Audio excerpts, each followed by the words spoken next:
Alright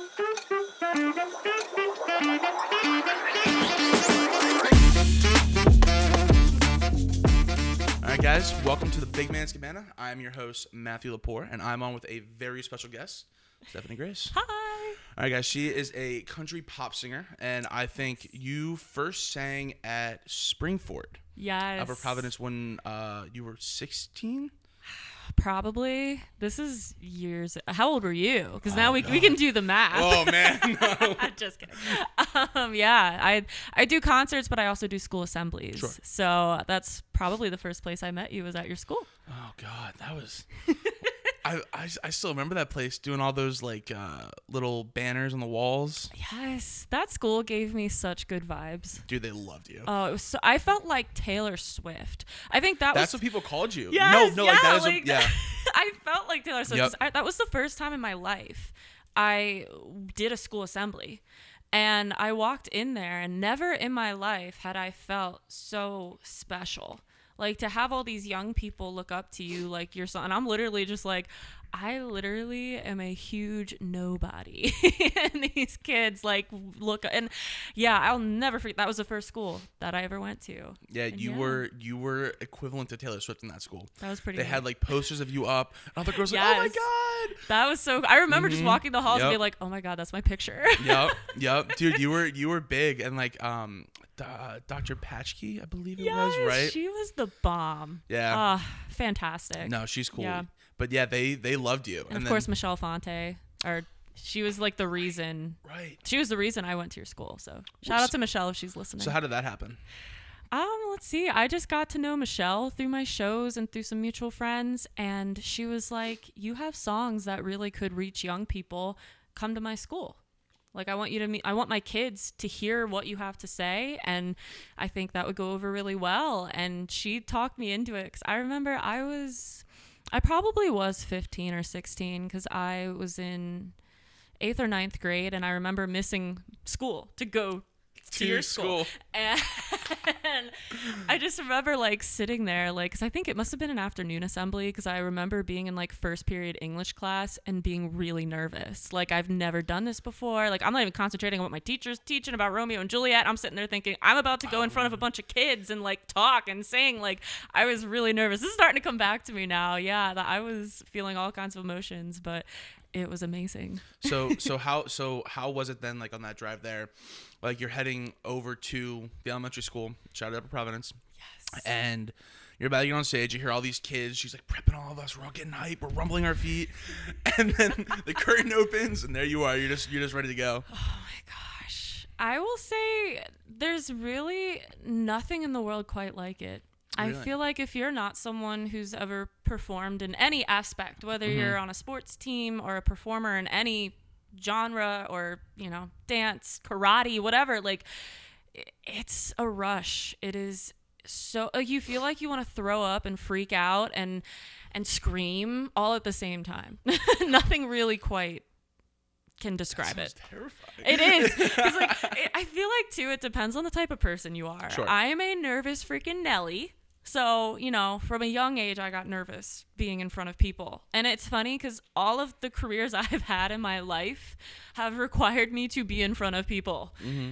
I don't like it. No, it's not that I don't like it, but I get really nervous. It's so funny you say that because you've been performing in front of a lot of people too. So, like, my entire life. I think it's like the Hannah Montana, like, best of both worlds, where I'm just like this really shy, like, and people who do truly know me don't think I'm shy at all, but like, I have what we call like the social battery. Like, it runs out, and when I'm low, like, and it runs low pretty quickly. So yeah, it takes a lot for me to like get out there and perform, and even years of doing it. I mean, I'm 26 now. The first time I sang in public, I was 7 years old. It was my first grade talent show. So I've been performing almost 20 years. I'm getting old. You were saying you're getting old. I'm getting old, dude. It's yeah, I just turned 26 this past November, so. Oh, jeez. Oh, you and Amanda have almost the same birthday. She's the 20th. That's nice. Cool. Yeah. Oh, God, man. Wait, speaking of you and your family, wait, let me find the picture of one of the first shows you came to. Just so you guys know, if you're on YouTube, I know a lot of you guys are. I'll put the picture up to blow it up. But you literally, so. Do you have the year that was? Hold up. We can find the You year. guys can see You all got to this. show this off. Here, I don't know. Wait, this How do we is- zoom in on you? Oh my God. Yeah, you and your brothers June are holding up. 24th, Yeah, what's the year? 2012. 2012. I Oh look my like a little gosh. roly-poly dude. Look at Ryan. I don't know if you guys can see this. This is so great. Oh my God. Yeah. Is that my dad? Oh my God. They're literally holding up a Stephanie Grace banner. Oh no. It was amazing. Amanda was like 2. And yeah, wait. Hold on. I have a Oh, picture of no. Amanda too. Oh no. I'm like holding her hand. This is the cute. Oh my gosh. Amanda's now 13. She's 13, yeah. So you have to show this off. Oh my gosh. Yes. Look at her. Guys. She's the cutest thing in the entire Guys. world. And now she's a raging teenager. No, I'm just kidding. Amanda, I love you, but holy shit, dude. Sometimes, Wow. oh my Isn't that gosh, crazy? That is wild. Yeah. And now I'm sitting in your house doing a podcast. Yeah, right? And now I have a house.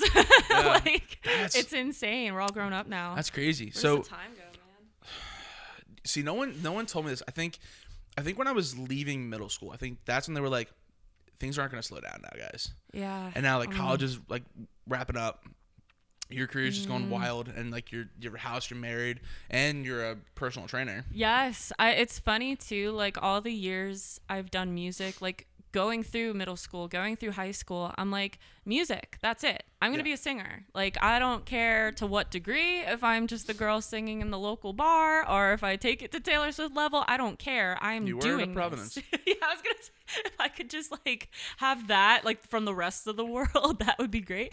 Yeah, I just always thought music, and it's amazing to me how just life never goes as we plan. Nope. And not saying like I'm not doing the music thing, I am, but I always thought music. I'm not gonna get married, I'm not gonna have a side job, I'm not like, I literally was just married to music. Yeah. And the last few years of my life have proved to me like you aren't in control at the end of the day. You know, we're just all along for the ride. You got to keep an open mind, because all the things that I never thought I would do have been the biggest blessings in my life. Thinking back to when we first met, never in my life did I think I wanted to do assemblies, because I remember being in the school auditorium and just listening to all the kids around me making fun of the guest speaker, thinking, for the love of God, I don't want to do that. I do not want to be that poor person up there trying to talk to a bunch of brats. No, I'm just kidding. No, it's that's a thing. People did get roasted for doing guest speakers. Oh, absolutely. But see, Target. It's target practice. Well, see, the thing is, I think what was different was you were also like, yeah, you were older than all of us, but like not by that much. Not by much. That helped. And that helped because we could all relate. And the thing is, I think a lot of us, like, I know, like me thinking, wow, this is really going back. Yeah, but really is. I'm like, that's like really, because like I'm sitting there, I'm like, I would be terrified. Right. Like yes. I could not even be like I remember like presenting in class and like that. Yes. For me, like you're getting the jitters, you're freaking out. Yes. Yes. And that's how I related to kids, because I would even talk about that. Like, as that was my first assembly that I didn't plan very well. I just kind of had what I wanted to say and I said it, but then it kind of turned into an actual structured assembly over the years. And that one of the first questions I asked the kids is, how many of you get terrified having to like present in front of your class? And every single person raises their hand, and I'm like, see, we're all not that different. Yeah, like, exactly. Yeah. You know, everyone wants to be too cool and like, doesn't want to admit we're all freaking struggling, man. Yeah, like, yeah. And that's kind of where I relate to kids, because I'm like, I am a kid. Like I'm still a kid. I'm 26. I'm still a kid. I like, get that all the time. I'm a big baby, is what they call me. Yes, yeah. Same. I will always be a big baby. And you know what though? I think that's a really great way to live life. Like, don't grow up, never grow up. And that's where I related to the kids. And it ended up being like the biggest blessing to go to schools and talk to kids and have that experience. So, and then even like going even further back, I never thought I wanted to sing in front of people. I was too scared. Now that's what I do as my main profession. And then, like and then like getting married, it was one of those things where I was like, and it's not that I hold marriage to a very high standard. I mean, my parents have been married 30 some years, 35, 36 years. And I just thought like, I'm not worthy of that, I think is what my mindset was. It's not that I was anti-marriage. It was that I'm never going to find a guy who wants to put up with this. And I, in my late teens, early 20s, that's how I felt. And I guess I was 21 or 22 when I met my now husband. And started talking about marriage. And that's I'm awesome. like, like, and that's been the biggest blessing. So it's like, and personal training. I never in my life thought I would have another profession I love as much as music. And here we are. I've been a personal trainer since 2019, and it's such an amazing career. I've heard that a lot. People Amazing. love it. Yeah. And same thing, I remember sitting at the front desk at the gym I worked at, where I just took the job because I thought, you know what, maybe just for some extra money. I don't even know how old, 18, 19. I was like, hey, I go to the gym. I could work the front desk. That looks easy enough. And I remember sitting at that front desk watching the personal trainer, like the lead trainer at our gym, thinking I would never want to do that ever. Like, everyone says that. You are responsible for another person's body. Like, that's scary. Like, I could break someone. Like, like I'm thinking the worst, you know? And then I remember like the trainer like hanging out with me at the front desk waiting for a client who's 20 minutes late, you know? And I'm like, I could never put up with that. Yeah. Does that happen a lot? You know what? I'm blessed that I have some pretty awesome clients, but over the years, I've had my share of clients who forget, who are 15 minutes late for a 30-minute session. Yeah, because the sessions are 30 minutes, you know? So if you're 15 minutes late... You only have 15 minutes of... Yes. Which I put a 15-minute buffer. So if I'm feeling nice that day, I'll give them the extra time. No, that's smart. That happens a lot. Like at our gym, shout out the gym in CrossFit outside East. That we have like actual trainers, and a lot of these guys were like pro-am and like they know what they're doing. And then like people will like come like, oh, I want you to train me, and then they're like 30 minutes late, and they all come back up. I'm like, yo, Lenny, like what's going on, dude? I thought you had a client. I'm not gonna name the guy's name, but I'm just say Aaron. I thought Aaron was supposed to be here, and he goes, I'm going home. I'm like, and he'll just leave. Yeah. So many times I watch that trainer like go home early just with his head down, like walking out the door. I'm like, I could never do that. And now you're doing it. Now I'm doing it. But, you know, the main reason I became a trainer was, and I'm not one of those, like, women need special attention when it comes to weight training, because studies are showing men and women can train very similarly. Yeah. There's some differences as far as recovery and whatnot, but, like, at the end of the day, we're going to squat, bench, deadlift, you know, we're going to do our cardio, like, and, but at the same time, I do think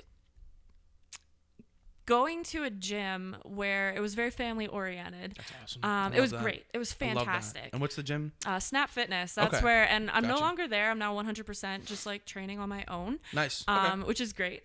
But, you know, that's where I started out. And I saw so many women intimidated to go back in the weight room, because we had this little weight room, and it was all the dudes, you know, or like the middle school guys, or like the, you know, with their buddies, like trying to bench, you know, and like it broke my heart, these women that I could see like kind of like wanting to go back, but feeling like, oh, I can't. And because I felt that way too.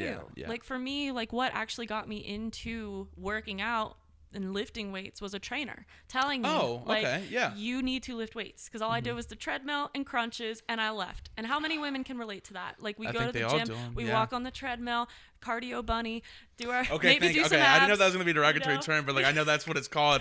Is that actually like a term that's like offensive? No. If it is, I'm sorry. It's not offensive. I gotta watch nowadays. Because, I don't know. Because so like my one friend Francesca, she's like pretty into weight training too, but like she goes, I think I'm just gonna be a cardio bunny today. And like her and her sister will come in and we'll just all crack up.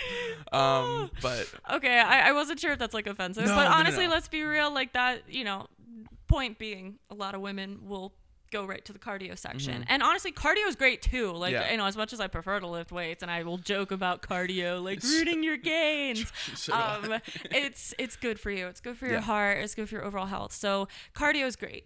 But when you're not doing any weight training, and the thing with weight training is it requires so much more coaching and knowledge. And I'm not saying you need a coach, but go on YouTube. Like you need YouTube, everything YouTube. You know, but like YouTube even University. Yes, and that's where I got my degree. But like so many women though will like go on YouTube and they watch that and they're like, oh, I don't know if I'm doing it right. And there's just so many very valid insecurities like going into the weight room. So my goal was to become a trainer so that I could get these women feeling empowered enough to step foot in the weight room. That's awesome.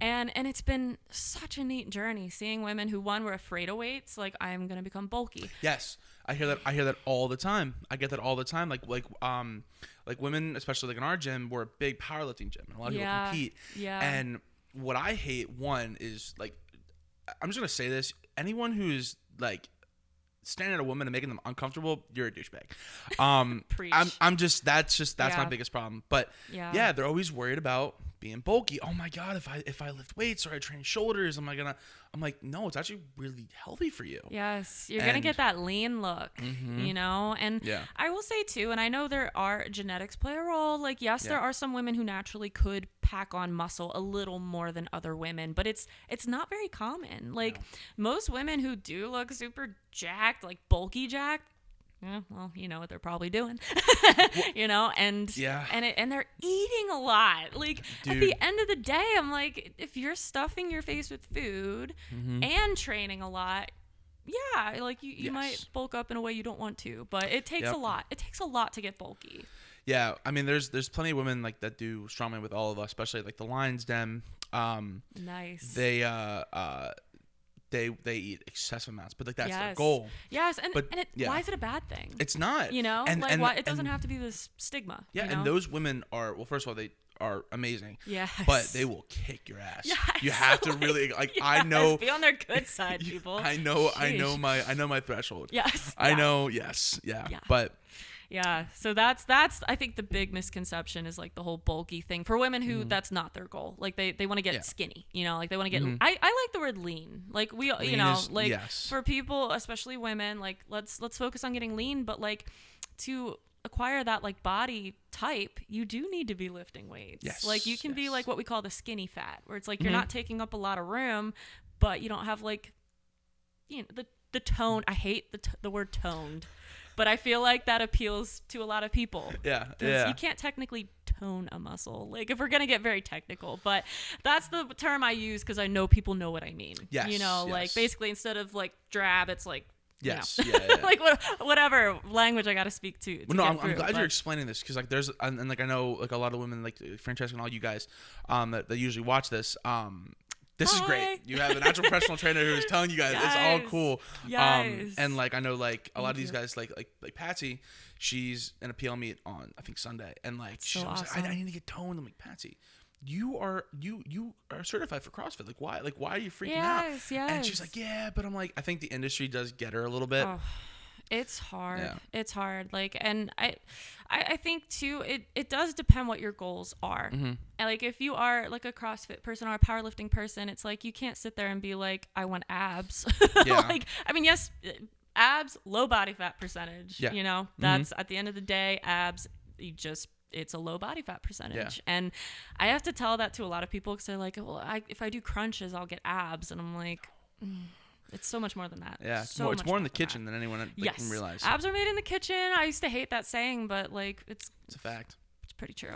But yeah, so that is like a big barrier. And also, again, women who aren't like your badass girlfriends here that like do this, you know, scare me sometimes. For just like for like the everyday women who aren't familiar with this stuff, it's foreign. Like literally, I had this lady like bragging to her boss at work that I bench pressed 200 pounds. And I was like, you bench pressed? No. Oh, I was like, holy shit. No, I showed her a 1 rep max on a squat. Oh. For 200 pounds. Oh, nice. How about? Thank you. That's awesome. And she told her boss I bench pressed because she didn't know the difference between a squat and a bench press. And I'm not making fun of her because like a few years ago, I didn't know the difference. Sorry, we always there's joke so many there's so many terms. We always joke about, yeah, dude, I don't really want to like vertical leg press it. I'm like, isn't that just like a squat? And I'm like, yeah. Vertical leg press. Yes, like, and then you add like the other like the street terms. Yeah. You know, like. Well, see, we're just assholes when we're there. Or like, well, like my one buddy, he made like a TikTok and he was like, all right, dude, it's time to do legs. And like the TikTok was like, he had the bar and he falls over and then he just like rolls onto the bench. And then like, I'm like, dude. TikTok has been great, but also So bad. it's then I think that's the other thing. These poor women who are trying to get into this see a video of a dude leg pressing like way too much weight and his knee just like those videos make me I can't watch. I can't. You know what videos I'm talking about. I can't watch that. So I follow Jim Fail Army on Instagram. Oh, yep. And yeah. I see those like, oh no. So bad. And I'm like, look, here's at the end of the day, and this is something else I want to stress to people because I normally don't go off on this rant, but I feel I need to. Because there's fear around lifting weights. And again, not just women, everybody. I mean, I have guys who are in their 50s who are like, I shouldn't, my knees are bad. I shouldn't be lifting weights. Like, that's going to make it worse. And I'm like, quite the opposite, my friend. Here's why people get injured in the gym. Here's the secret sauce, okay? They are lifting a weight, a load, whatever you want to call it, that their body was not ready for that day, that moment. Ego lifting. Yes. Yeah. And sometimes it's 100% ego. Like for example, when COVID closed the gyms for 2 years, guys were coming back in benching 135, thinking like, it's 135. That's petty. Like, and they haven't done crap for, a year or 6 months or however long it took for the gyms to get back open. Yeah. And they go to bench 135 and, oh my God, ow, ow, ow. Mm-hmm. And they're coming up to me like, I don't get it. Like, I bench press it. I'm like, and I always ask people, when's the last time you bench pressed that? Yeah. Because if it's been, a significant amount of time, and I know I always tell everyone, put the ego at the door, bench the bar. Maybe put 10s on, maybe put 25s on. And it's harder for men, because it's like you don't want to sit there with your little 10-pound weights on there and feel that. But it's like times like people just, it's a normal assumption to think like, well, I did this before, I should be able to do this now. Yeah. And that's totally fine. But what happens sometimes is the body is not ready for it. Yeah. And that's 9 times out of 10 what causes an injury. It's not like you're using bad form, which sometimes form might have something to do with it, but studies are showing not as much as people think. So the fear mongering needs to stop. Like if your back is slightly rounded on a deadlift, or if your knees are caving in a little on a squat, that's not, especially if your body is used to doing it that way. And especially like depending on like your body type, like an endomorph, and so like So the main thing is just do proper warm-ups, and how you warm up properly. Yes, warm up for what you're going to be doing. If you're bench pressing, don't walk on the treadmill. Thank you. Like you can, if you want to walk on the treadmill, go for it. How's that going to warm you up for your bench press? Thank you. Like if you're bench pressing, bench the bar. If your top set is 225, bench 95, 135. Like work up to it. So that is how you prevent injury. 9 times out of 10 is. And also, like, being aware of what your body's prepared for that day. Dude, thank you for saying this, because it's like... I hate telling people this because they hate hearing it. And people think I'm full of crap. But I'm like, this is the truth. This is what the current evidence is showing. Well, everything you just said, we just had an incident. I heard from his buddy, because I saw him the other day. The kid herniated his L4 and L5 deadlifting. Pulling a load he shouldn't have pulled. Yeah. Yep. And he didn't warm up. These high school kids... And you literally just said everything, because like because people that come in, they'll see my videos, they'll look me up on like Strongman or whatever it is, and they'll go, hey, I want to go with you. Yeah. And then I'm like, and I want to do what you're doing. Yeah. And I'm like, my buddy Kevin. Sorry, Kev. I'm just gonna shout him out. Sorry, buddy. Throw him under the bus. I'm just gonna throw him under the bus. Here's the bus. He's flicking you right under. We were log pressing, and I'm like, dude, you're not. You got to warm up this way. Trust me. And he warms up, and I think. He was doing like 125 over his head. I'm like, dude, like this is like your 4th week. He puts it over his head, and he goes, yeah. And I'm like, okay, all right, put it down. You're like, no. And then as like an asshole, he goes, yeah. And then I'm like, dude. Oh, dude. Yes. And it's sad because like people will see that and be like, oh my God, I should never do that exercise again. Yeah. Or like your friend who did, like people are like, oh, deadlifts break your back. And it's so not true. It's literally just someone picked a load their body wasn't ready for. And and the proper when to go into like you and your friend going together, that's where it's kind of dangerous. Like I love accountability. Having an accountability buddy gets your butt to the gym, you know, steal that like accountability. you know, like I forget where I heard that's the goofiest thing. I probably shouldn't have said it, but no, it's fine. It's cool. I'm a big dork. I've kind of embraced being a dork at this point. This is behind the music and behind the lifts. There yes, I am a big dork. Like, and yeah, so it's hard to be serious for a second, but back to being serious. You know, it's good to have someone to go to the gym with. Yeah. Like, I think that's great. And studies do show having someone go in on it with you helps hold you accountable. Yeah, sure. But the danger in that is if you get someone like Matt here who's been lifting weights for how long have you been lifting weights? I don't know. Like a long time. Probably Has 10, it been years? Like years we're talking? Yeah, I'd say since like freshman year. That's So and then you get someone who either has never stepped foot in a gym or it's been a couple years. It's been a couple months. Even a couple months. Like you almost need to kind of like not start over, but you do need to scale it back and rebuild. So if you get that pairing in the gym together, there's that ego, and I don't want to say ego, it's just like that natural pressure of like, well, he's lifting that. I don't want to do the empty bar if he's got plates on his bar. Well, it's also like, hard at that gym because like especially like there, and I see it all the time. That atmosphere. And it's like it's most of the people that I'm friends with there that he see me lift with, those guys are competing. Like my coach won the Arnold. Oh my God. So and when I'm lifting with him and I'm there with like Rick and everyone, like shout out those guys. It's like, well, now he's coming into the fold, but they don't care. They're all great people. They don't give a two flips if you are But the thing is and then you see it a lot of time like the Lions Den. You have like Joey Zatmary who's like lifting with Juju Mufu and all those guys. Oh my gosh. And then it's like I'm there, and then there's these like 18, 19-year-old kids that see them on TikTok, and then they're there. Or like there was a big incident at Power Bill where the kid lost his toe. Oh, jeez. Be careful when you guys pull sumo. That's all I say. Oh, God. Yeah. Sheesh. Another case for conventional. Just kidding. Dude, listen, I dog on people so much about the whole sumo thing. It's just a thing. Like, look, to me, you're deadlifting. I'm happy. Like, I will joke. Like, but you know. No, I was very glad when I saw you pull conventional the one time. I was like, thank God. If I'm being honest, I tried sumo for the first time like a year ago. I didn't like it. Okay, thank you. I couldn't get my stance wide enough. I felt like I was just squatting it was weird. I didn't like it. But some people love it. Some people, that's the only way they pull, which is fine. But here's the thing. I think everyone should be exposed to all kinds of lifting, all kinds of variations. That is healthy. That's awesome. But sometimes, go with your personal preference. And for me, it's conventional. But if that's sumo for you, great. Keep pulling sumo. We'll probably make fun of you. But dude, see, it's funny because like I still give it to him. Like a lot of the guys like a Power Build. Shout out Joey. They're still pulling a load of 700. It's incredible. But it's just the thing is like the ROM, range of motion.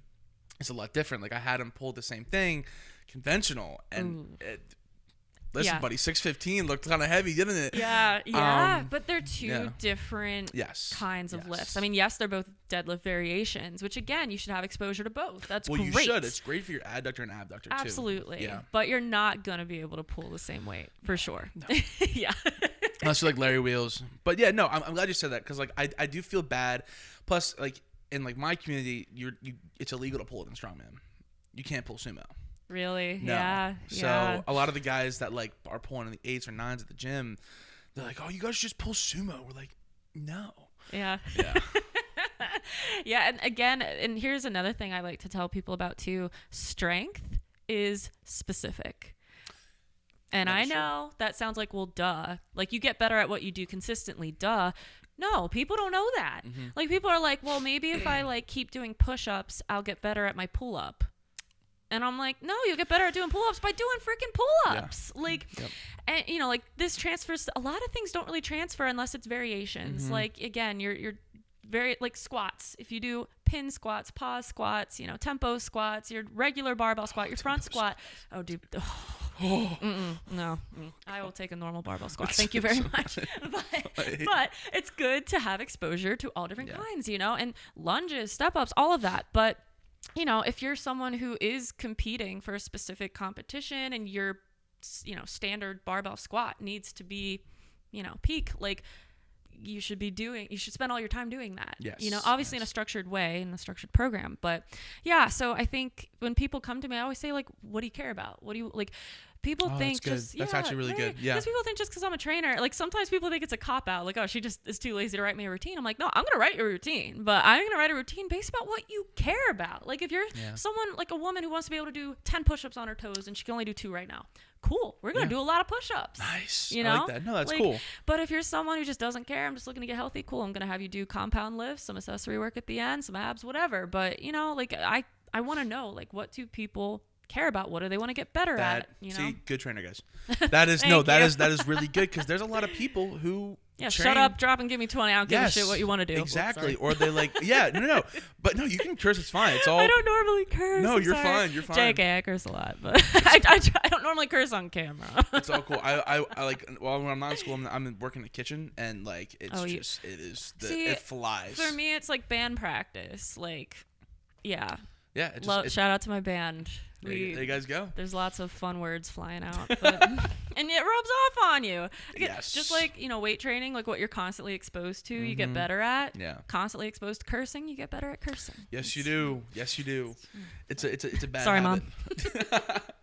Mom. my one buddy with our other podcast, Stuttering in Silence, being in the kitchen, I try to scale it back as much as I can, but him and I are such good friends. Oh, once you're comfortable with the person, yeah. Game over. Like after the podcast, he goes, "Sorry, Gav, I'm gonna rat you out." He goes, "Matthew, stop fucking." I'm like, "Dude, I'm sorry," because like I was explaining like a story, and I'm like, "This mother," and I'm just letting it fly, and then he's like, "Bro, like, just please stop." And then he's like, "Stop. I need you to reel it in, buddy. Reel it in." Yeah, it's hard. It is. It is. Yeah, and I love when people tell you to stop cursing, but they curse in their statement telling you to stop cursing. Mm-hmm. See, it's we work do that, in progress. And we like joke about it. We're like, "Stop fucking cursing. It's not fucking allowed." And yeah, just like that. Yep. My mom's like, "Where the hell did you learn to talk like that?" Mm-hmm. Ironically, like I'm. Like my major is teaching, so it's like I have to reel that in very quick. Yeah, so going to the schools and doing the assemblies at that time in my life, I did not curse at all, like at all.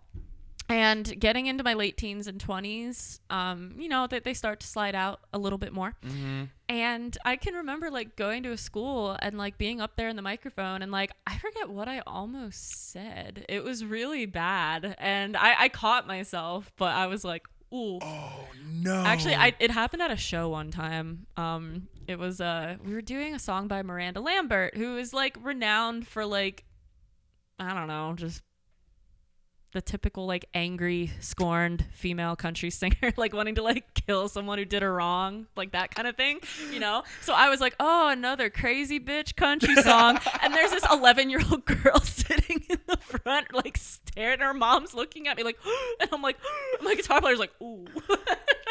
There was this, so I was just slipped out. I'm sorry. Yes, yeah, I'm literally. Human. I don't curse a lot, but it just happens. I'm sorry. And that reminds me, like this. I was at the Renaissance Fair, and there was this guy doing like he was doing like a comedy bit, reading these poems, and he said like a really messed up poem. He looks in the crowd. There's like this 11-year-old girl, and it was just something so profane. Oh no! And he goes, shit, pulls out a 5, and then walks up and goes, "Go buy a beer. Wait." And then I'm like, oh, dude. That is priceless. Oh, jeez. Dude, kids are everywhere. Like the one day I was at work and I was like, oh, are you fucking kidding me? Because like, I guess like a 10 top walked in and there's this mom and her like 3 kids. And I'm like, dude, you guys have a great night. They're like, you too? Yeah. And for me especially, like, so I grew up doing these school assemblies. Yeah. You know, like growing up as someone who ideally wants to be a role model. I know a lot of people in the music industry especially don't want the label role model. Oh, you don't think Kanye's got it all locked up right now? He's sitting there like, look up to me, peasants. But, you know, I kind of embrace that because that's truly what I want to be. Because I think our youth needs a little hope, you know, to be moral and to be wholesome and classy. Like I feel like that's kind of gone out of style. And trust me, nothing wrong with chicks who go out there and do their thing, Yeah. if they're like are anti-classy, that's fine. I don't know how to say it nicely. I know what you're saying. You get what I'm saying. I got you. That's fine. You do you, girl. Like, you look great. I don't care. But like for me, like my thing was always like I just wanted to kind of be like the clean cut like role model. Yeah. And it's funny, like I'm getting into my like late 20s from 26. Oh god. It's all right. Her 21st birthday was like last week, guys. She got totally messed up. It was crazy. Wild. She ended up in a ditch. It was crazy. Yeah. Awful. And honestly, like, and that's the thing too, like I don't drink much. Like I'll drink like I've remained just like, and I remember someone telling me like, you're gonna grow out of that squeaky clean like image, like you're gonna grow out of it. I don't see you and doing I'm like, dude. And now like being 26, I'm like, it's who I am. Yeah. Like I have no shame in like being like, I don't know, whatever you want to call it, a dork. No. Like it just, I think there's ways to just be someone that people can look up to and still be cool, but also not sacrifice your morals altogether. And I think that's why I think you have a lot of success, especially like, well, no, and this is me being very honest. I think because of how your personality is, right? You have like I'm like, oh, Amanda, guess who I'm seeing tomorrow? And she's like, who? I'm like, oh, Stephanie Gray. Oh my! But see, like that's the thing. She's 13 and she still cares. Yes. Oh yeah, well, so I feel like I lose them after 11. Like they're too cool for Stephanie Grace after like. No, 11, well, see, I think because of your impression on her, right, and what she sees and all this kind of stuff, it's not what she's. Well, she's also super into country, but that helps. but the thing is like I think a lot of kids are seeing things like the whole Kanye situation right now, and they're seeing a lot of the music industry take like a weird turn, or like a lot of them are into rap, and they're seeing a different side of the lifestyle. Yeah. Right? Yeah. And I think someone like you who has awesome songs, does all these assemblies, does all these cool things, and then okay, this is someone that makes amazing music, and I can look up to them, and you don't have a scandal, every 2 weeks. Yeah. And and that's my goal, like to remain that way. So I do feel bad when I slip out curse words. Sorry, everybody. But again, I am human. But at the end of the day, too, like I think that also like not having like.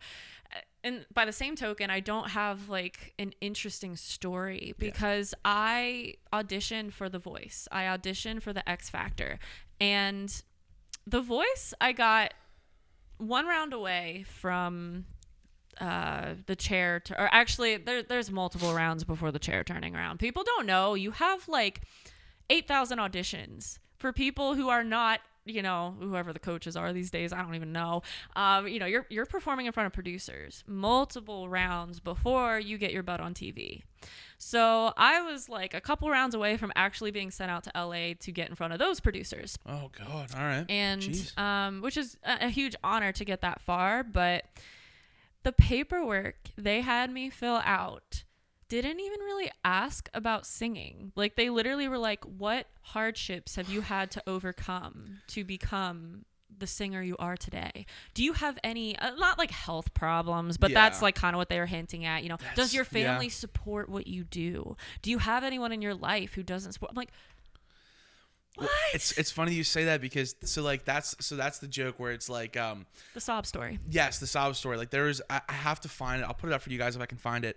It's a picture of this this like young woman who is this amazing singer. She's like the prodigy. She plays violin, but she like comes from like a nuclear family, And then you have this kid who's like an okay singer, but like his dad's gang, like all this stuff, and then it's like his mom doesn't support him. He's been living on and then it's like she is so homeless. Clearly better than him, but he wins. 100%. And I remember being like, I am healthy.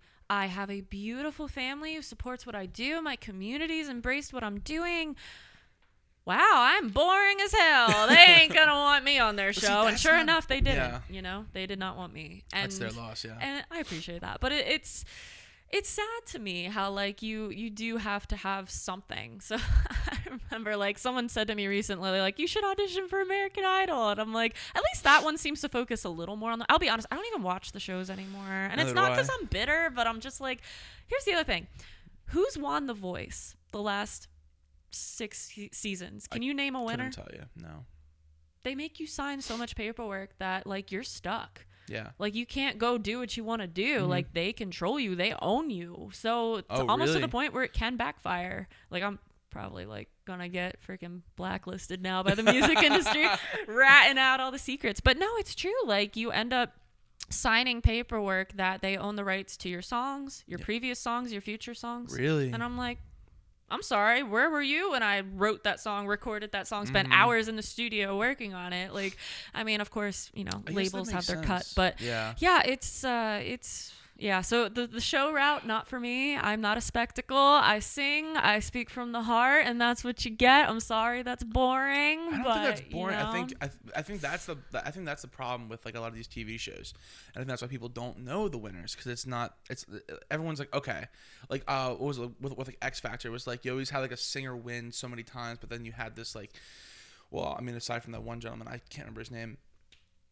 Like no one does. No. He's actually.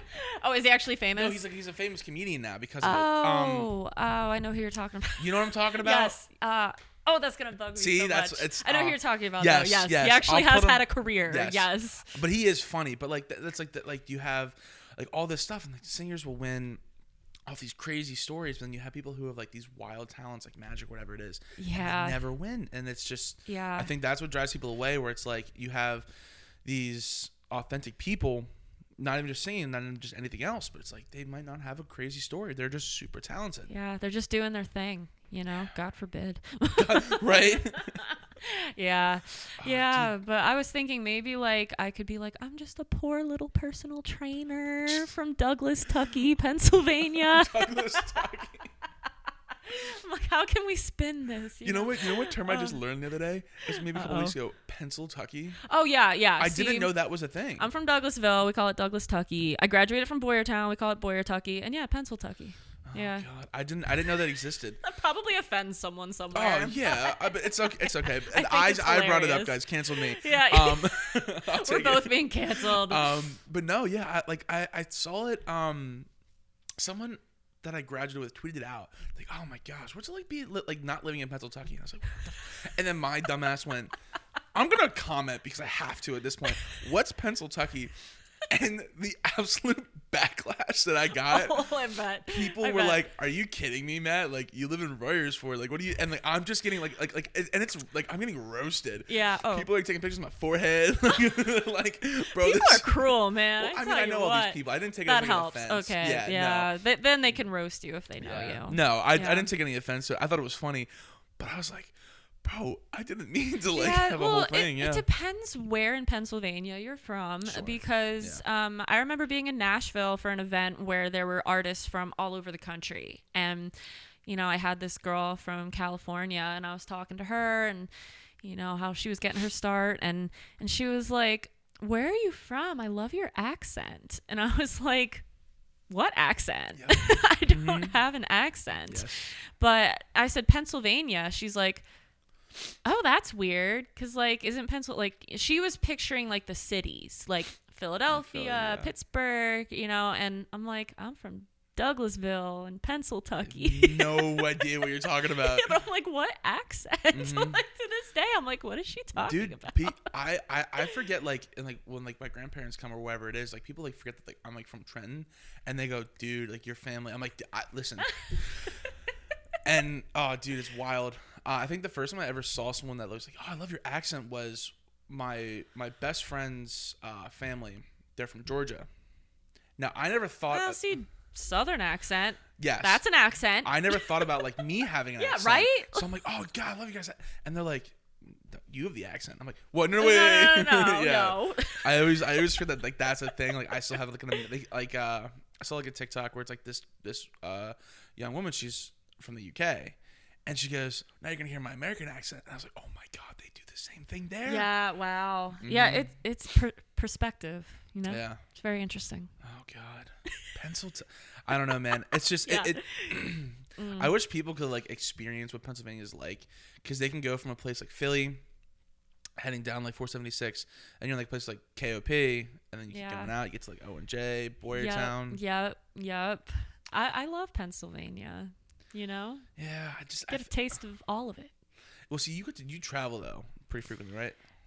Yeah, over the years, not so much recently, but I mean, we'll see this summer. I'm hoping to have a very busy summer. Big things it's looking in the summer? good. Yeah. Can you Yeah, let me no. know?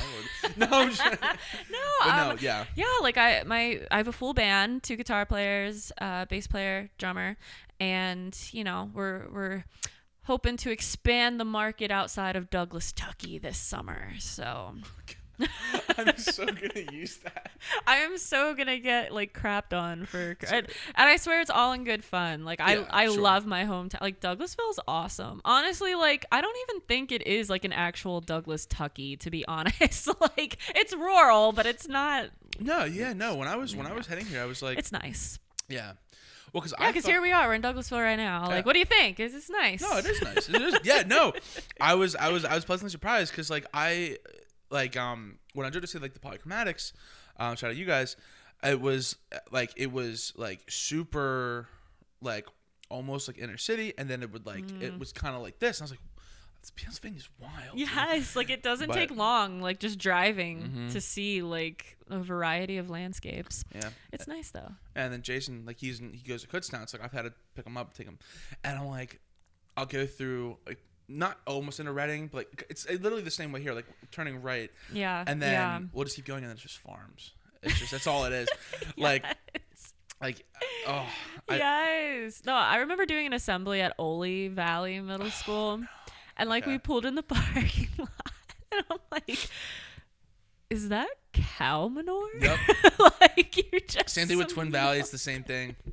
Oh, I did an assembly at Twin Valley too. That was fun. Twin Valley was great. The other thing, going to all these schools, every school is like, "We're your favorite school," right? And I'm like, "I love you all equally. I will not be put on the record shouting out any school over," but it was obviously Springford. See, she's just saying this because I'm here, but like. Honestly, though, it's special to me that was the first school I went to. I will hand it to Springford. They do a really good job, and I think they do care about their student body. Yes. And the thing is, like when you came, they did a lot of promotion for you too. Like they did. We're like, oh my gosh, this singer's coming. She's young. She's hip. She's gonna. Yeah. Like here's her songs. Like, didn't they play my songs ahead of time so you guys knew them? Like. I think I still have like that CD from like years. God. I think it's still in my mom's car in the debt. Yeah. Oh God. I'll put it in for you guys. I'll take a picture of where it is and then I'll put it up. No, because I'm like 1,000% positive because like her and I had lunch and she needed like a pen. I'm like, no way. Oh my gosh. And I think like 4 days later I reached out to you to do this. Yeah. That's so neat. Yeah. I think the CD you have, which obviously you're gonna show and you can edit this out, it'll pop, but you guys will see it. If it's Life's Okay, let's just say that was my first recording in Nashville. Actually, no, it was the Stephanie Grace EP. That's probably the one you have. Dang it! I wanted to talk about recording, but now like I don't know which one you're gonna show. Well, no, it's fine. You can bring them up. And guys, listen, I can go to like Spotify or whatever it is and just like. Yeah. Okay. Yeah. So what was it like? I guess being at that age and recording, like, was it like kind of like a surreal experience? Like, it honestly made me feel really nervous because it's like opposite of what you would think, because when you're recording, if you mess up, you can do it. That's what I was gonna say. Like, and again and again and again and again. But I was so nervous the first time because I went to Nashville to record for the first time, and I'm in the studio with a bunch of adults. I'm 15, and I don't play an instrument. I don't read music. I wrote these songs. Here they are. And it was nerve-wracking. They're like, sure. Take it again from here or whatever. And everyone was just so fast-paced that I just felt like, oh my God, I don't know what I'm doing. But once I kind of like got in my element, was able to just focus on singing and like what I do, it was surreal. Like knowing like I wrote these songs and now like they're gonna be documented for the whole world to hear. That's so cool. That really weird. Is awesome. Yeah. So how does that work when it comes to like you're gonna record an EP, you're gonna record an album? I'm not sure if that's the same thing, if I messed that up. EP is half an album, so that's so you have your single, that's one song, your EP, which is like extended play, so it's like 4 to 6 songs, and then your album is, I don't even know how many songs. No one makes albums anymore. Really? It's really sad. Probably because if I had to guess why they don't make albums anymore, the attention span on society so short now that no one's going to sit there and listen to like a 12-song album anymore. If I had to guess, I could be wrong. For an independent artist like myself, the reason is financial, because it's like to record a whole album and then put it out and then everyone hears it and then 2 months later like, okay, what's next? And it's like, well, I just dropped thousands of dollars on this album. Y'all heard it. Now it's like the excitement's over. No, so that actually makes a lot of sense. Singles is kind of the way of the future now, where it's like release a single and like wait a few months, release another single, that sort of thing. Or an EP. I have 3 EPs since 2012. And now I'm just doing the single thing. So yeah. That's awesome. That's really cool. Thanks, No, that's actually really smart, because I never would have thought of it like that, because I guess like someone who's not in the music industry and like learning from the polychromatics, especially from you. Someone who's in the industry, I don't even know what's going on. It's changing constantly. Really? The technology, like it evolves, man. It's hard to keep up. That's wild. Yeah, I never would have thought of that. I would have always thought like, okay, you're gonna, like as everyone says, I'm gonna drop that album, I'm gonna get all this going, like here's my single. Yeah. That's actually really smart. That way that you can still stay relevant and then continue to create. Exactly. Like you have product constantly, and right now I'm kind of at a standstill, but I'm planning on hitting the studio soon. So before the end of the year. That's awesome. We'll have a new single out. Yeah. Hopefully. That's really cool. So like, what is your kind of process when you're doing all this kind of stuff? So I know that probably gets asked a lot. Yeah. But yeah, so as someone who doesn't play an instrument, it's kind of fascinating. Like, how does she write a song? Yeah, actually, yeah. So teamwork makes the dream work. I have songwriters kind of all over the country that I work with via Zoom, and we set up a date, hop on Zoom, and we just spitball ideas. And if I have one, I'm like really like, I need to write this song like right now. I'll tell them like, shut up with your ideas. Here's mine. And it's gonna be your EP, so that makes sense. Exactly.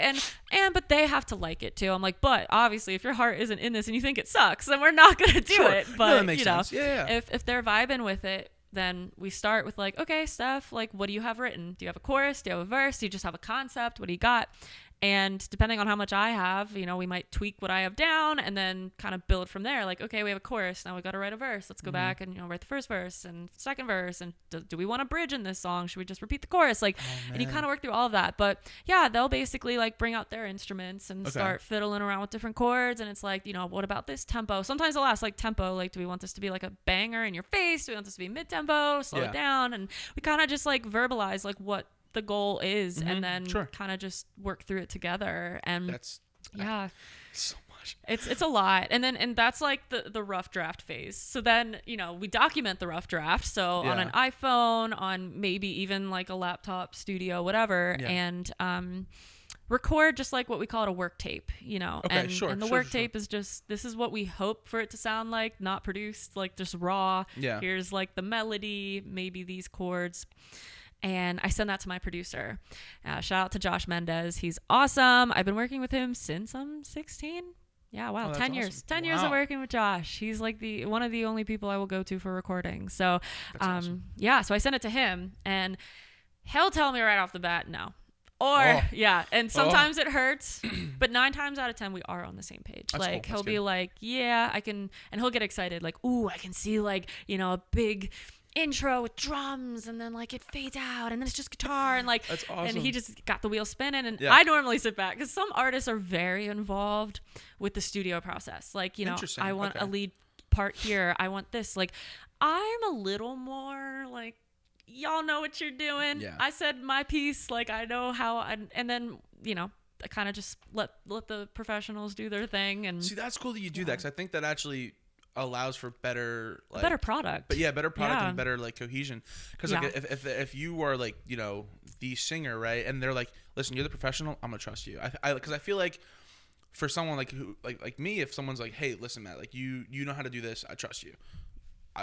I'm way more. You're more motivated to do your thing. Exactly. Like if I were an artist going in there telling the producer how to do his job, I don't think he'd want to work with me. But some people do that for sure. Yeah. That's bad business. Can't say I'm like the industry diva, so that's a plus. But yeah, so there's still time. Yeah. I'm joking. I'm joking. Don't tell people that. Although if you ask my husband, I probably am a diva. But anyway, it's so funny when people knew you. It's just Right, that's yeah. why it's funny because you're just completely the opposite. I appreciate that. No, honestly, like, I think I've made it my goal to not be a diva because at the end of the day, like, I admit I don't know what I'm doing. Like, tell me what to do. I think to be a diva, you have to be way too confident. Like, you know, like, it's so funny you say that you don't know how to do it.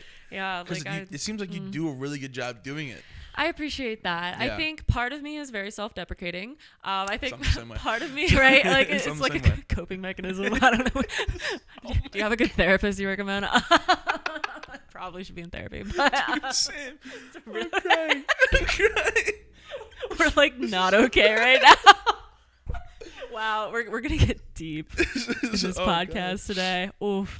Yeah. But no, it's true though. Like, you know, the self like, and I've actually had people tell me, like my keyboard player one time was like, you need to stop being so self-deprecating, especially like in your music, because I am in my songs. Like I have a song called The Real One, and it's about keeping it real, you know? But in the verses, I rip myself apart. I'm like, literally one of the lines is, I suck my stomach in when people go to take my pick. Without makeup on, I look a little pale, a little sick. I can't dance to save my life. And I'm like, wow, I am ripping myself apart, yo. But I'm like, I think people can relate to that. Yeah, we all feel those things. Who doesn't suck their stomach in when they go to take a picture? Like, come on. So dude, I feel so bad for like, because like I don't realize women realize this. So, so my one women friend realize everything, but go on. Yeah, well, no, so I'm not gonna name any names, but we're gonna call the one girl Erin. That's just my go-to name. That's your go-to name. Yeah, yeah. Male, and then, female. It works both ways. Yeah, that's what I'm saying. And she's like, why are all these girls? And they were like super mean to her, but like they're like, why are all these girls like sucking on their stomach? I'm like, what do you mean? Like, you guys do that? Like, you guys like actually like do that for pictures? And like, well, because I like you guys don't about know. It. Well, because like, you know, like you don't think like that. You're just sitting there like, I don't want my picture taken. Yes. Right? Like, yeah. And she's like, well, look. And I'm like, what do you mean? Like, what am I looking for? What am I looking for? for? And for me, it looks like it's just a normal Tuesday. Yeah. And she goes, so look, you can see her cheek. I'm like, and she's like going to Snapchat, and I'm like, oh my god. Yeah. Yeah. You know, that's the difference between men and women. You know, again, you're sitting there getting your picture taken, and you're just like, let this be over. Well, we're like, oh my god, hang on. Like, stick this out, stick this in, like, get my good side. Let me see it. I don't like that. Wait, let's go over here. The lighting's better over here. Oh, God. My friend Kayla, she's literally exactly like that. Like, last night we were all like, I get it, girlfriend. I get it. I do. Man, we have to retake this. Dude, it's like this the sixth time. Bro, like, I'm done. You got to choose one of the six. Yeah. Yeah, I'm sorry. Yeah, see, my husband does this thing now where he'll take 25 pictures. Like in the span of like 2 seconds. Like I'll be like, babe, okay, I need a picture. Man. Yeah, right. Like I need my picture for Instagram. So he's just like, boom, boom, boom, boom, boom. I'm like, okay, that really? Then I gotta sit there and go through 25 pictures and hate 24 of them instead of like 5 versus 6. Yes, like, yeah. So. Yeah. Well, see, the only reason I could tell you whether it's because like she'll, all right, well this and this and this and then like this the angle and I'm like, all right, angles listen. are everything. I was like, why don't we just take up like. So here's the thing, like being someone who's in the fitness industry and the music industry, it has made me have severe body dysmorphia. Like, oh no. Again, do you have a good therapist? Like if anyone's looking to be a therapist or a singer and a pizza. Yeah, gone off the rails. need help. Yeah, so no, it's true. Like growing up in the music industry, I'm blessed that like my parents have been totally supportive and awesome. Like down to earth people and never pushed me, were never stage parents. But, they admitted they didn't know about the music industry. Mm-hmm. So, we're like, all right, well, who's local that, is doing well in the music industry? So we were like getting to know people. And, like I had 2 mentors in my life, both male, who both have told me to watch my weight. And at like 15, 16 years old, that's bad. I had a guy actually Photoshop one of my pictures and like sucked my stomach in. And at 16 years old, like no one really talks about the damage that does to you. Because for years, like, and to this day, and I think that's kind of why I got into fitness was because I want it to be healthy. Like selfishly, I was like, I'm doing this for me. Yeah. And then eventually I went on to be a coach to help others. But how I first got into fitness was like, I need to start being active because everyone's telling me I'm fat. No, and Stephanie, and it was literally like, oh, no. and literally my parents are like, Steph, you're not fat. But it's like when you have someone in the music industry telling you that, it really messes with you. So like, and you and were so young too. yeah, Well, you're still young. But yeah, you know what I mean. no. But like that was a very vulnerable age. Yes. So, you know, like even and by the age of like 18 or 19, I lost 30 pounds. And this is the first time I'm talking about this. So I lost 30 pounds and it wasn't in an unhealthy way. Like it's not like I had an eating disorder. I would say I had some disordered eating because I would eat, but I would not eat. I was scared of pizza. I was scared of cake. The only thing I would eat was protein and veggies, oatmeal, yogurt, nothing else. For like, and this lasted like a year and a half of no pizza, nothing. And I look back on that experience and I'm like, that was so damaging. When I remember like my guitar player picked up on it. He was like, I noticed at band practice you're not snacking like at all. Like you always used to snack. Like, are you okay? And I was like, I'm fine. He's like, you lost a lot of weight. I'm like, yeah, isn't it great? And because everyone was telling me how great I looked. So and now you're getting validation for the problem that and then you look back and I look back at pictures. It was like 2016, I want to say, and I look at those pictures and I'm like, ooh, I was too skinny. And there's nothing wrong with being skinny. Like some people genetically are skinnier. That's fine. But for me, with my, you know, I mean, I lost my period. Like this is TMI, but that's how skinny I was. Dude, it was unhealthy. I'm so sorry. Yeah. So anyway, long story short, ended up putting the 30 pounds back on. Good. Most of it in muscle, you know, and I started fixating on just being strong. And now I'm like, if one more person tells me about their weight, I will just kick their ass.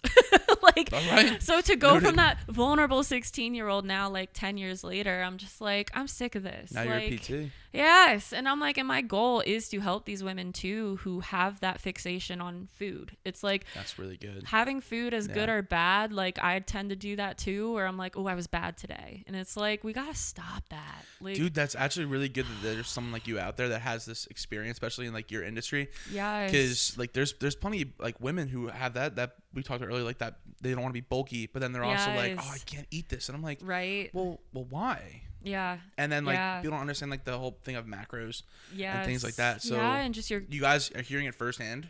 Yeah.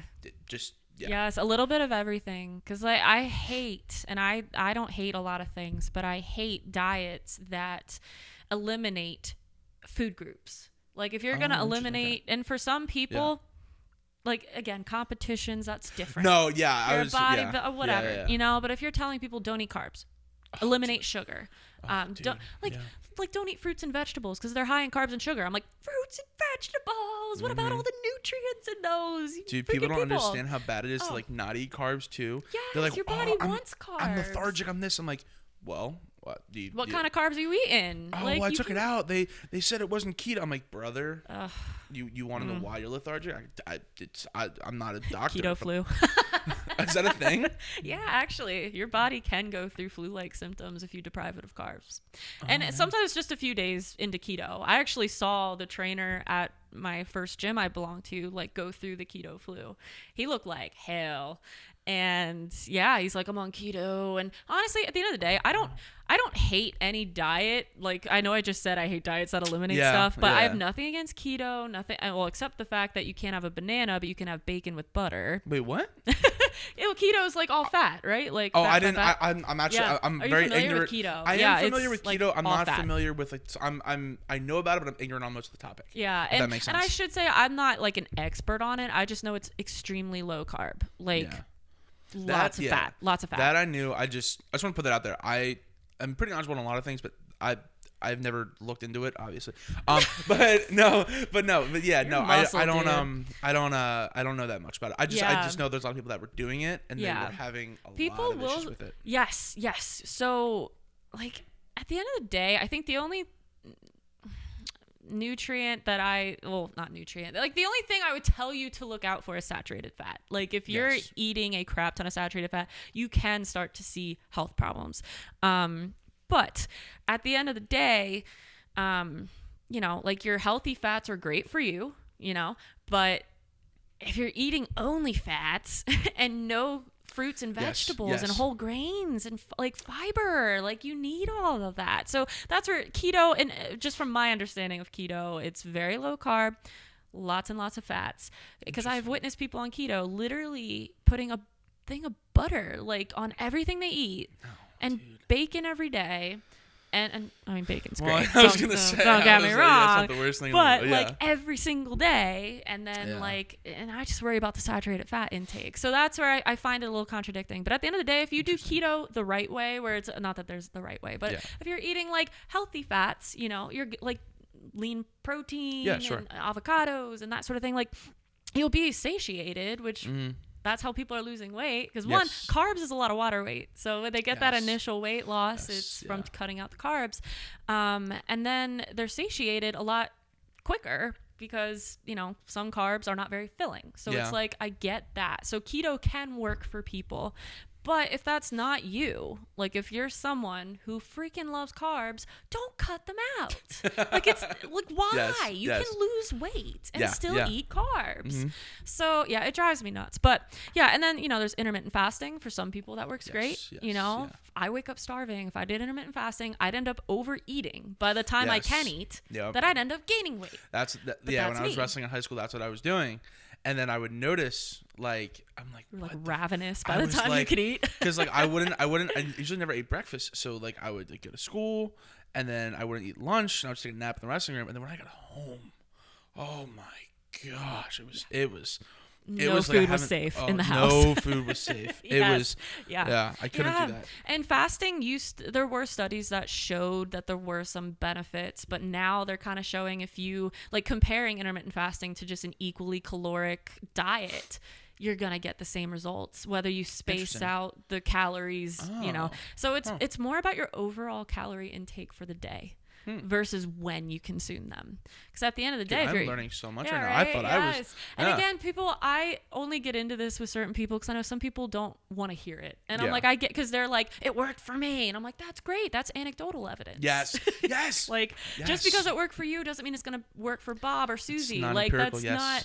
So I always look at the evidence and also the individual. Like what if your life is hectic where you don't have time to eat breakfast, maybe intermittent fasting might work for you. Yes. But like if you wake up hungry and you have all this food staring you down and you ain't eating it. Dude, So find what works for you at the end of the day with diet. I'm not a nutritionist. I'm not a dietitian. So I do more lifestyle coaching as far as that goes. Like, hey, like try to eat more vegetables, try to eat more protein. Like what does your day look like? Because like I don't like these trainers or nutritionists who are telling people you need to like cut vegetables every single meal and have fresh meat and this and that. And it's like, and like snacks, like it always has to be fruit, like cut. And it's like, you can get canned microwave fruits and veggies. Well, that's what turns people away, especially for like meal prepping. Yes. Because with my buddy, sorry, Kev. But like, like everyone would meal prep. Same thing with my buddy Gio. Sorry, Gio. We would all meal prep.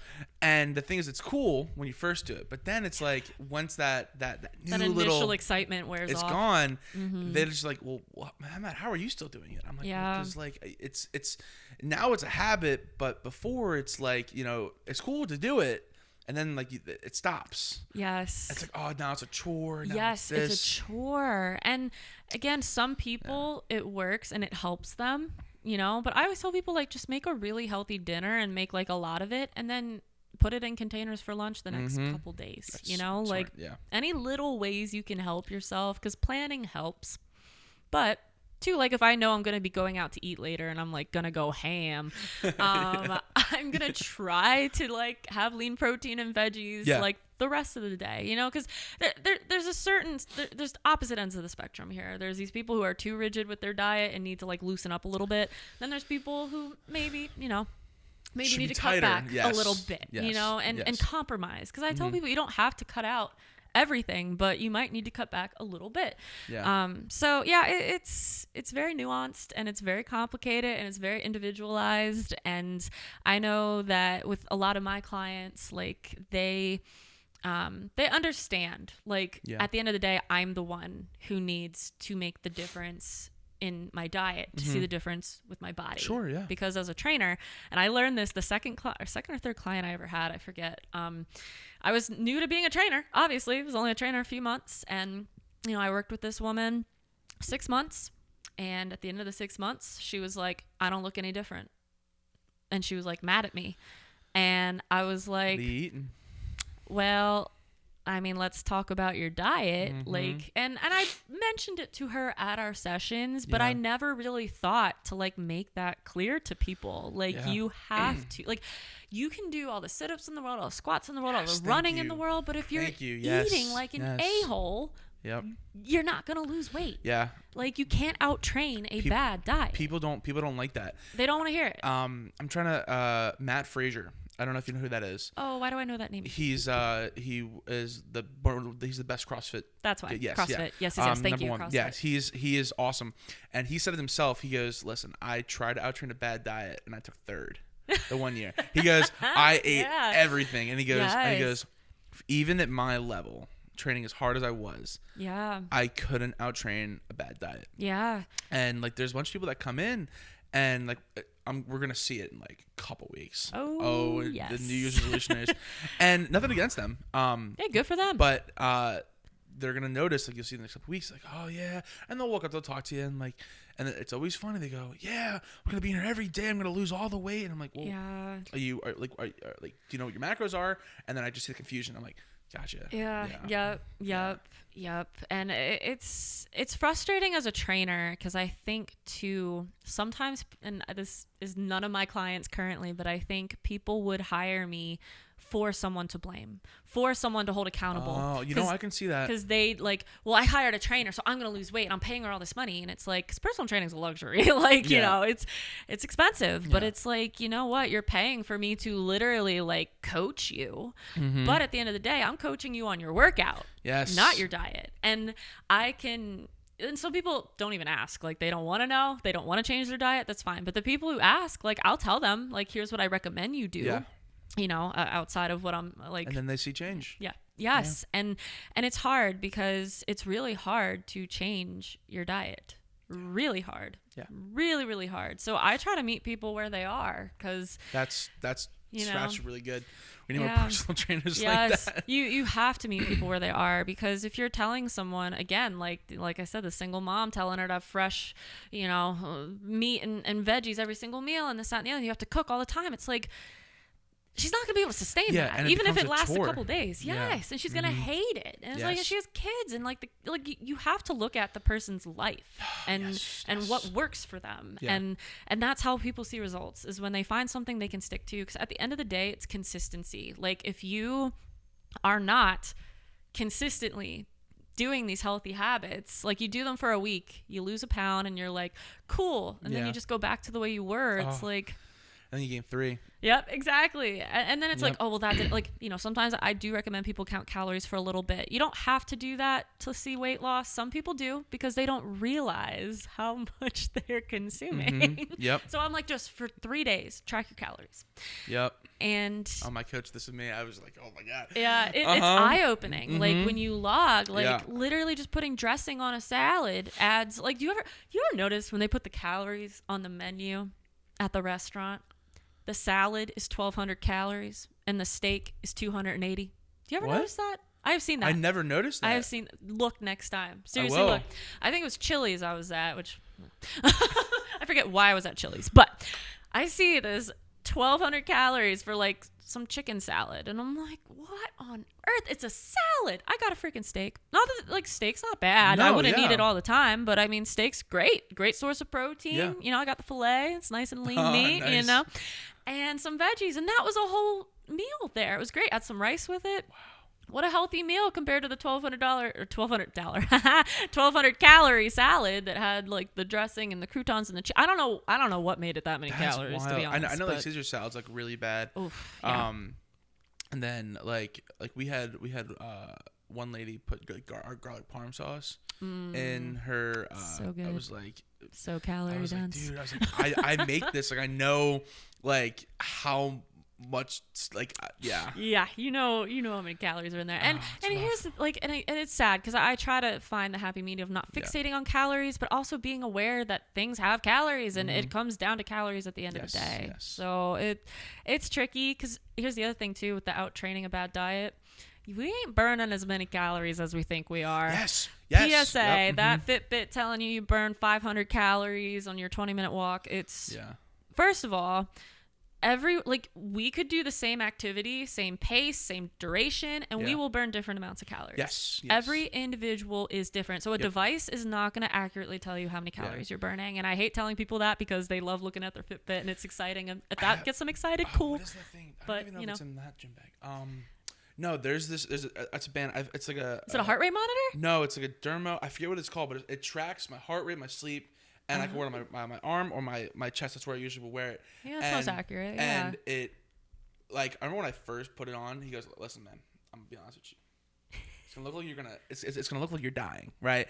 Because the guys that usually use this are like just like super CrossFitty, and he goes, you want to be able to track everything, and like I can see my sleep, I can see all that kind of stuff. So if people are looking to track their fitness, there's things out there that are way better than like an Apple Watch. Yeah, because I had a MyZone heart rate monitor for a while, and that was nice. But also, it would estimate the calories burned based on your heart rate, which I think is a little more accurate, but still not 100%. Just because, again, like someone who's like overweight or someone who's never worked out before, they're gonna burn more calories doing the same activity as someone who's fit. Sure. Yeah. Absolutely. You know, and like.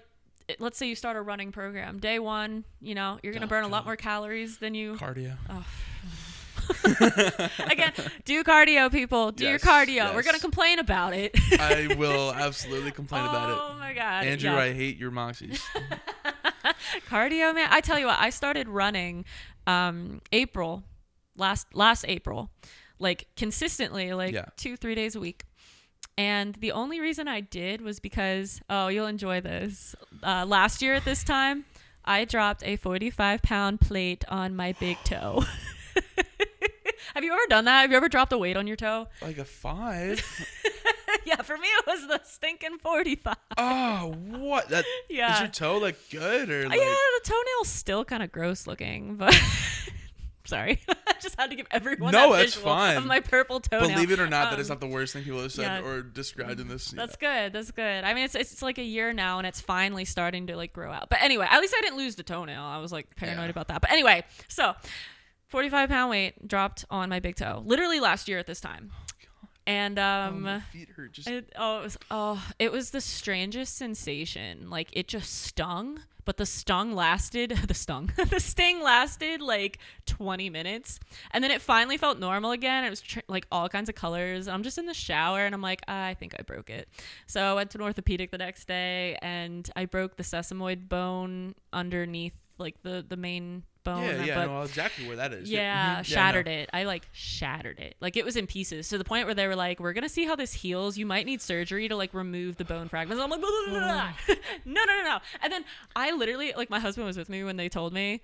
My jaw was on the floor and I'm like, can I squat? Can I deadlift? Oh my God. And my husband's like, you're acting like they just told you have cancer. Yep. Like chill. I was devastated. So how did you do it? Did it just fall out of your hand? So I was going to put the plate back on like the peg, and my foot was right, and I thought it was on, and I let go, and it came right down. And I had Converse on, so at least I had shoes on. It could have been worse. Could have been barefoot.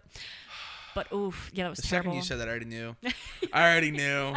I've had a couple close calls. Yeah. Oh, but usually I can see I'm putting it on. Because sometimes I'll have like 2 in my hands. I'll be putting it, and I can see the one's gonna slip, and I'm like, all right, and then it'll just fall. I did not see that one coming. Cause same, I've had many like close calls over even just training people, sliding the plates on and off. I always like this is what I get. Law of attraction. I like made the joke like, oh, I'm gonna drop this on my toe. No, sure enough. Can't say that. I know, and I didn't do it that day. So at least it was kind of random that day to just have this plate fall on my toe. Yeah, it was bad because it was funny. I had COVID that week and it was my last day of quarantine. Okay. And I finally didn't feel like hell. And I was like, I'm going to work out. So me and my husband went down. Greatest lift I had. I felt great.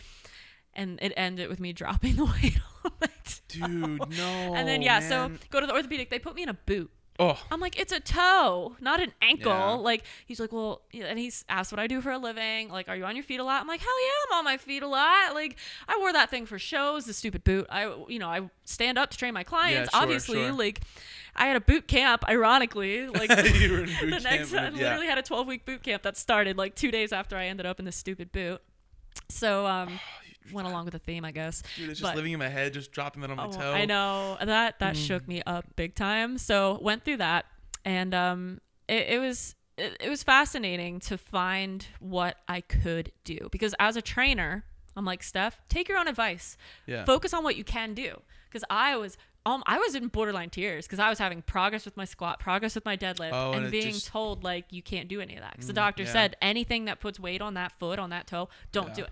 So when the doctor told me don't run, I was like, cool, I hate running anyway. Oh, and, so you got so that one. So that one worked. But then like those couple months of not running, I wanted to run all of a sudden. I know. That feeling. I know. It's weird. It's weird. It's like that forbidden fruit syndrome where it's like, tell me I can't do it, now I want to do it. So since April last year, I've been running, and it's been great. I hate it so much, but like I hate it less than I did before I was in that boot. You know. That so what I'm hearing is that 45-pound plate was your saving grace. That's what it was. Yes. Now you like to run. Yes, I think that like maybe took some brain cells from my. I don't know. It shook me that bad. Yeah, Andrew, he has to trick me into cardio. So like if I'm training for a comp. Yeah, what do you do for cardio? So you know what a moxie is? What is that? Do you know what an EMON is? What is that? Oh, okay. Are you speaking strongman? No, it's more CrossFit actually. But like CrossFit and strongman, not my wheelhouse. I just do normal weight training. So an EMON is every minute on the minute. Oh, and then yes. like a moxie is like you have like 4 or 5 rotations of things and you don't stop, and you do like, so let's say you have like a cardio lift, a yoke, a stone, whatever it is, then you rotate them and you do them as fast as you can for 6 rotations or 5 rotations. Oh, because I've done ANRAPs, like as many rounds as possible. Yeah, but this is they're telling you the number of rounds and your timing, how long it takes. Well, you to do? So sorry, explain to the dumb trainer. No, guys, no, that's not. This is not my wheelhouse. So let's say you have push-ups, sit-ups, pull-ups, deadlifts, right? Oh, yeah, sounds rough. So you would do all of them, and then you have to complete like 6 rounds, but you don't stop. You can do them at your own pace. Yeah. But the goal is to try to get it done, and then he'll trick me into cardio that way. Nice. I like that. Yeah. I like that your cardio is still like weight oriented. Well, yeah, dude. I'm just light deadlifts are cardio. Or like sandbag runs. Yeah. Those. Oh man. Yeah. So, what got you into strongman? Oh, I want to hear your story with getting into this. I showed up one day and they were pulling a truck, and I went, I'm doing that. I literally. That looks cool as hell. Like, let's be real. Yeah, because I think that was like a bad breakup. I was not in good shape at all. That'll do it. Yeah, and I went to the gym, and then these guys are like pulling like trucks, and I didn't know the one guy knew me because of like wrestling and all that kind of stuff. So whatever, I pulled it, and I'm like, oh, this is cool. They kept bringing me back on Sundays, and then they actually signed me up for my first comp. They're like, no, dude, like you're gonna do pretty well, and they signed me up. And then I was like, oh, this is pretty cool. I'm having some like success in this. And then I just never stopped. And now pro-am. Yeah. I find it's funny. Like I love weightlifting, but I would never compete. One, dude, I'm not strong enough. Well, yes, you are. No, dude. No. It's listen, it is, everyone says that. Yeah. I got my buddy Kevin do it. Cody really? He competes tomorrow. He weighed in today. And I'm like, dude, you got to start doing that again. I got 2 other buddies into it. And then now one is he was just at NAS Nationals. Oh my gosh. So, dude, I'm telling you, you think you're not strong now, but when you have like a different like mindset, when you actually, of like, and when you train for it, like that's so like right now I'm just like I'm following a program, but I'm doing random, like it's not like powerlifting oriented. Like I have my compound lifts, but I'm doing it like I'm doing hip thrusts and stuff like the Insta hose. No, that's no. I'm glad you call them that too. That's what whenever like we have to do those accessories, I'm like, all right, guys, which girl am I looking up today to get her workout routine? Yes. No, honestly, hip thrusts are a great exercise. No, they are. Like, They actually really are. They really like glutes, hamstrings. A study came out that it helps runners like run faster. Interesting. Just having the strong hamstrings and glutes. Yeah. So hip thrusts, everybody. Yeah, I saw those really like strong guys. Like, all right, I know like all the girls do like the abductor and adductor machine. Yep. But listen, guys, you have to do them. And I'm like, fuck. Yes. Great. Yeah. And then I told my coach, and he's like, Matt, you haven't been doing them? I'm like, I don't know, man. Everyone calls them the good girl, bad girl machines. Yes. See, we know all the nicknames. Yes, the good girl, bad girl machines. And like, and I'm like, yeah, I'm mad. I don't need to do that. And then he goes, well, dude, you're stagnant right now. Like, you're not gonna get past like 6:45. And I was like, all right. So I started doing them, and I was like, "Oh, dude, my legs feel great. Like I have no pain." Yes. Yeah. You know, it's the extra stuff you don't think you need. That sometimes it's a little boost you need. Dude, I'm so glad someone understands what I'm talking about. Yes, because like 100%. I was at work the one day, and my buddy Cody, who's like he's my training partner, my best friend, and he's like, "Yo, Matt, that." Good girl, bad girl machines were fucking me up today, and and my chef like looked at me and goes, "What?" Yeah, like what are you even talking about? And I was like, "Oh, well, like, my legs are going like this," like, and he's like, what? And he's just baffled. He's like, "Matthew, what? Like, stop! Like, what you're doing?" And then like my other coworker, she's 18. So Shout out Molly, she's great. She goes, what is it? What? And we are laughing.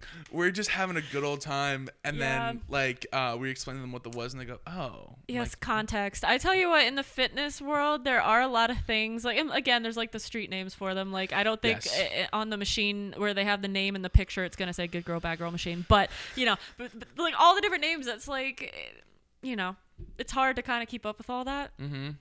I love like I'm doing the abductor machine, and like some of the guys that like I know that I'll compete with are like that are just around. They'll be like, "Good girl." I'm like, "Stop, bro."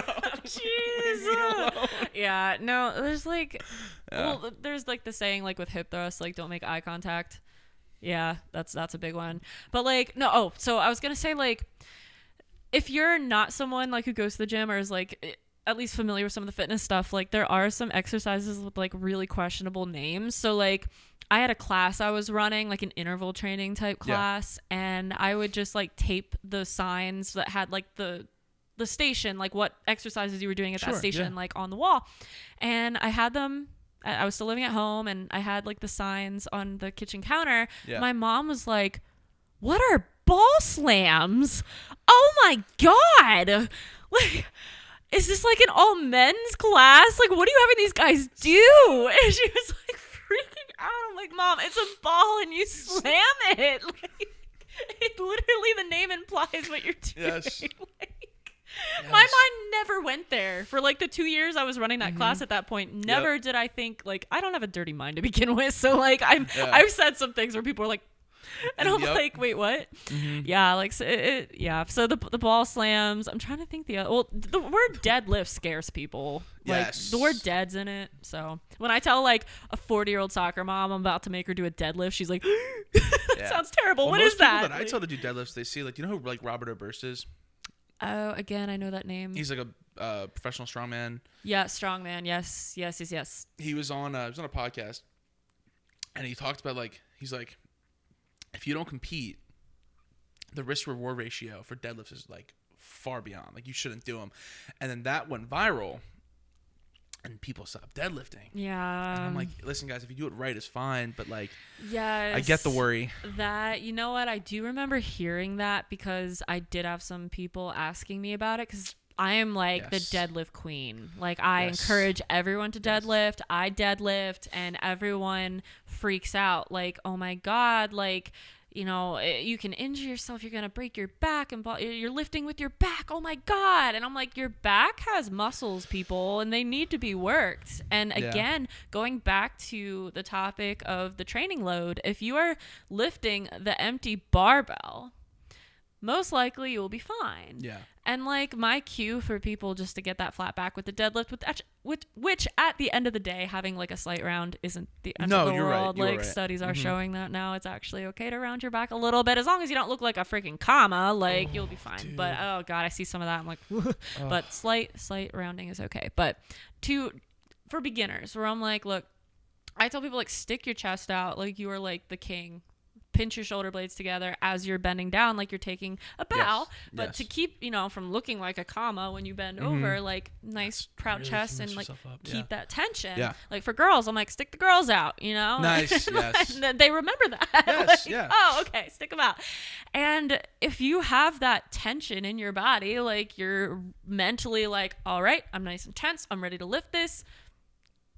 Most likely, you're going to be fine. Yeah. And you're lifting that empty bar, you're going to be fine. If you're slowly adding weight, you're going to be fine. But if you're coming, and remind me to tell you about how your mental state affects your training performance too. We should definitely talk about that before we wrap up. But like, I've had clients just like terrified to like deadlift, and I'm like, I promise you, like we will find a way for you to deadlift, even if you can't. You can do right? it. You can do it. If we gotta do like rack pulls where like I put you in the rack and I put like the hooks further up because you don't want to bend all the way down. If you're just slightly, I'm like, you bend over every day to pick up a pencil you dropped on the floor. You're just gonna be stronger for doing this. Yeah. Exactly. So I'm trying to get people to deadlift in a structured format so that in their day-to-day life they are stronger for that. So.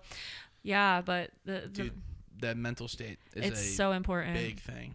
People don't realize because like training performance altogether is very complicated and relies on multiple factors. Yeah. So I've seen it myself, especially, and I've seen it with clients where like, let's say they come in and they had the best day ever. They just got promoted at work. They're feeling great. Oh, they're lifting. They're gonna hit a PR. They're gonna be feeling great. Like it's like the worst term, but the studies are calling it arousal. You're aroused. Yes. You feel great. You got music blasting. You had a good meal a few hours ago. Like you're feeling great.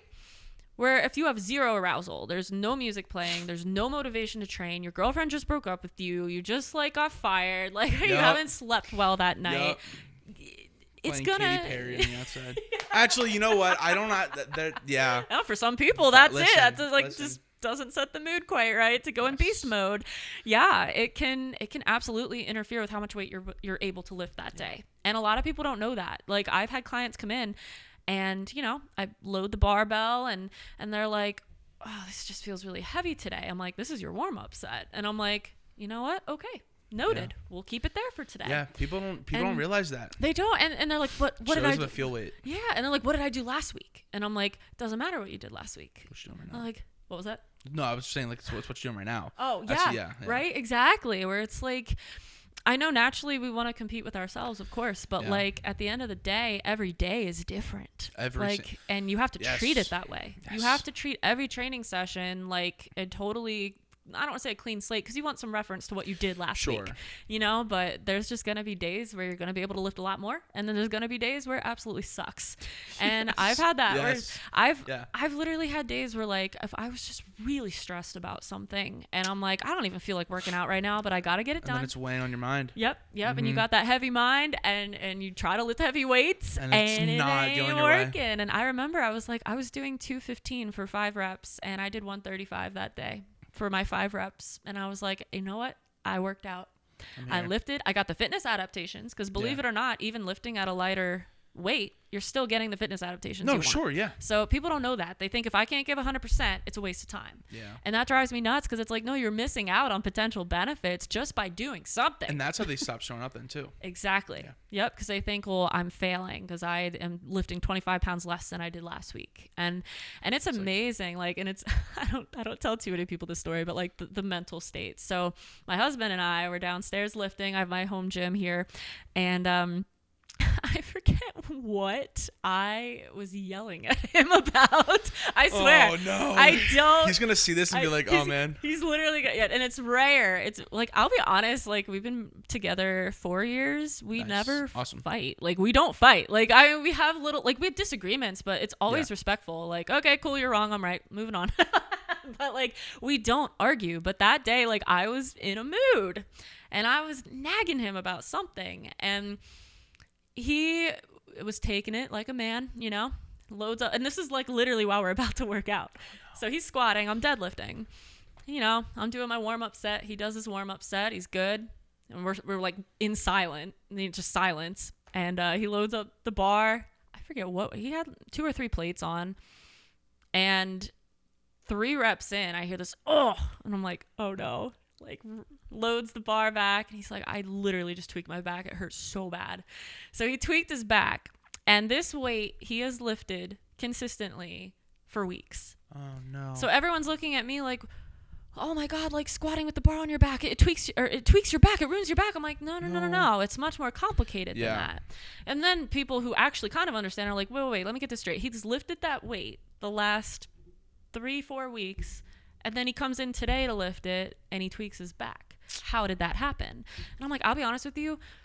One, I think the mental thing. Like I put him, and to this day he's like, you tweaked my back. Yeah, no, that is a real thing, and people freak out. Yeah. And like that happens a lot. Like people go to comps, and like they'll get blown out by guys who are on some stuff, or they're just like freaks, and then like they'll come back and then they're like, dude, I hit like, I don't know, like 200 on overhead press. Like, why I'm only like at like 135? And I'm like, dude, I think you came back and you were a little traumatized. Yes, that happens a lot. That happens a lot. Like your confidence plays a huge role, and there's a lot of subconscious stuff going on. Like in his case, like, you know, he probably didn't even realize that your friend that like he was like, I don't know, like I don't want to say disappointed, but it, you know, it's like that like big, what is that, big fish in a little pond, and then when you go out to the ocean, it's like, oh. And that hits you hard, and it kind of derails your confidence a little bit, and you don't even realize it till like it affects you physically. But in my husband's case, it's like I think I put him in a bad mood, and then he's like trying to lift the weight he's been lifting. Oh and, no! So you tweaked his back. So I tweaked his back. You know. I'm gonna clip that. I'll put that up. I'll put that up on Instagram. And be like, all right, here you guys go. Definitely hire Steph. She tweaks backs. No, but like it's fascinating how like that 100% like can affect like how you're able to work your body. Like your mind plays a huge role. So it's very nuanced. Again, like there's so many things, and people would like to just pinpoint one specific cause too. That's the other thing. Like I could sit there and say, okay, it was me, but you know, I think maybe he was transitioning to night shift at that point, so he probably didn't sleep very well that night. True, you know, so like when you kind of look at the bigger picture, or, like for some of my clients, like they have like a road trip, like we're in the car for 6 hours, and I train them that Monday, and they're like, I'm really stiff, I don't feel right, like.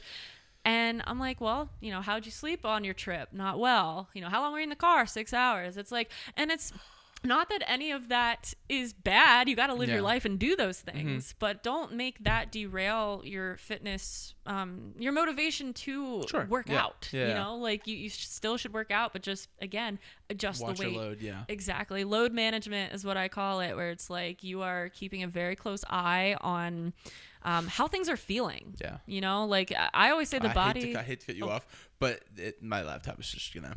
She's gonna die. Okay. Should we do like a wrap up? No, you're good. You're. Okay. I'm so sorry. Oh, you're fine. I'm so fine. sorry. Can you believe we did an hour and 37? God, no, you're fine. No, you're good. You're totally fine. This is great. No, this is fine. That's totally cool.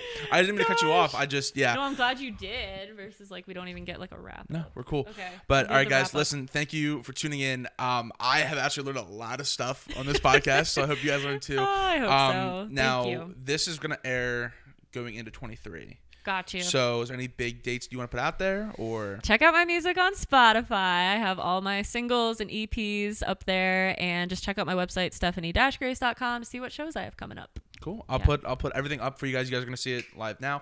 Power of editing.